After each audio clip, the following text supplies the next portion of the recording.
Alright guys, I'm officially back from my YouTube break. I had a lot of time to recharge now, so let's get into it right away with one of the most surprising and exciting game reveals that I saw recently.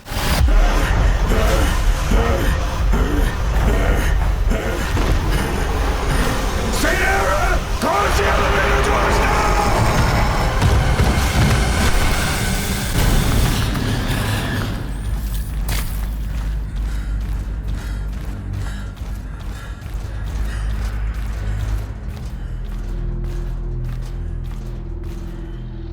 Lights are back on, that's good. This is Negative Atmosphere, an upcoming action survival horror game that uses both a first-person view and a third-person view as seen in its new trailer. If some of you have seen this game before, it's pretty normal, because Negative Atmosphere goes a long way back when it was officially announced. Before we get into it, make sure you guys drop a like on this video to beat the YouTube algorithm.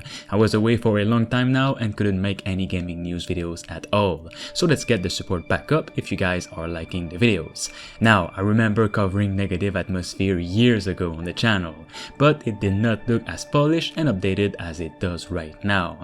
Almost every single thing has been remade from the ground up, and even though it is being made by a small indie team, well, it could easily pass for a AAA project, no doubt about it. Before, people were calling it a Dead Space spiritual successor or the Dead Space sequel we never got for obvious reasons, because it looks so much like it, with intense gore, disgusting monsters, space stations, and so on.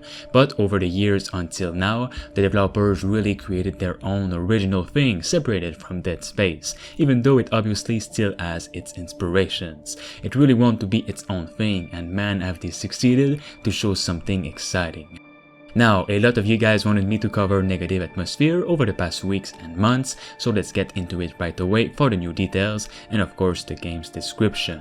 At its core, Negative Atmosphere is a third-person, over-the-shoulder survival horror game dedicated to dread, tension, and trauma. Trapped aboard the void ship TRH Ruzanov, Samuel Edwards must evade, fight, and kill his former crewmates as an outbreak transforms them into monsters. You'll be able to decimate all these different enemies with numerous disgusting ways and with different weapons, all having their unique attacks to it. There's only one way out and an entire ship to cross. Danger lurks around every corner and time is running out. Explore the depths of the Ruzanov, pull whatever resources you can out of its guts, and run. As Chief Medical Officer of the Ruzanov, Edwards has a confident, in-depth understanding of medicinal drug. Routine medication can be repurposed for more creative ideas or transform into something more extreme. Whether attempting to save the injured, influence enemies, or alter himself, Samuel's medical knowledge will be key to his survival. Edward also has beliefs, past experiences, and coping mechanisms that players will learn throughout Negative Atmosphere. This means that morality is not just about what you want as a player, as every decision will have an effect on Edwards. Learning his values is very important in this game. Working with them or against them will affect Samuel's mental state and change how he reacts to events. He'll be more scared to some events if you do things differently in the story. It could also be more chaotic and angry if you do other things. The Ruzanov itself is infested with threats, from man and machine alike, not just monsters. There's also machines you will have to take on, which are completely different and more unpredictable. Humans on board have mostly fallen victim to the outbreak, twisting their limbs and stretching their bodies into creatures that are near unrecognizable. Robots are becoming unstable, some turn violent and rope the ship's corridors, while others break down in a state of utter panic. Between the remains of the crew, the confused husk of metal, and other terrors that skulk in every shadow, every engagement could be Samuel's last. Right now, the major plot has been finished with every major character and their backstories fully realized. The setting has been thoroughly constructed with a number of details. The setting itself is roughly 200 years from our present time, around 2234. The TRH Ruzanov sets off on a voyage to transport colonists to a colonial expedition on the newfound planet, Ulysses 4. The ship was a long-range cargo ship designed to be self-sufficient and capable of traveling long distances alone. En route, disaster strikes as a strange epidemic spread like wildfire to the crew and suspiciously all AI and drones on board. The player takes control of Dr. Samuel, a 53-year-old former combat medic and war veteran. There will be currently no multiplayer or co-op in this game. The developers are focusing on developing a comprehensive, full story adventure. Experimenting with multiplayer systems would take valuable development time and effort away from the game's core experience that they want to achieve. In the game, there will be no traditional health bar, as the developers intend to make all HUD elements as diegetic as possible. Edward's health will be displayed through character model cues, so as damage increases, he starts to limp, the suit shows damage, breathing becomes labored, and etc. Outside of combat, a player can diagnose themselves and see their suit condition through a breadcrumb system. No more information on that yet. In the game, there are about 15 plus enemies planned, each with their own unique looks, attacks, and so on. But to avoid spoilers, they will avoid revealing the majority of them for now.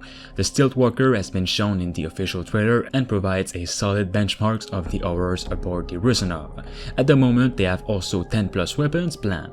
While they do have some conventional firearms, Edward's ingenuity will give way to some makeshift weapons and tools for brutal efficiency against the horrors that awaits. Through the options menu, players can also adjust the volume of comments Edwards has about his surroundings, or how frequently, if at all, he swears about feelings of pain or dread. These are customizable, whether you want the minimum for the story or the full extent of his thoughts spoken aloud. This is a really cool feature they implemented there, and I wish other companies would implement something like this. Sometimes a protagonist talks way too much, and I like to turn it down a little bit. As for the setting at large, here's what we know of the setting. Humanity has vastly expanded across the known galaxy, as far as many light years from Earth, with thriving colonies housing an estimated total population of 19 billion. Other spacefaring civilizations have yet to be discovered, although new life forms encountered on other planets have kept the soldiers and governments busy.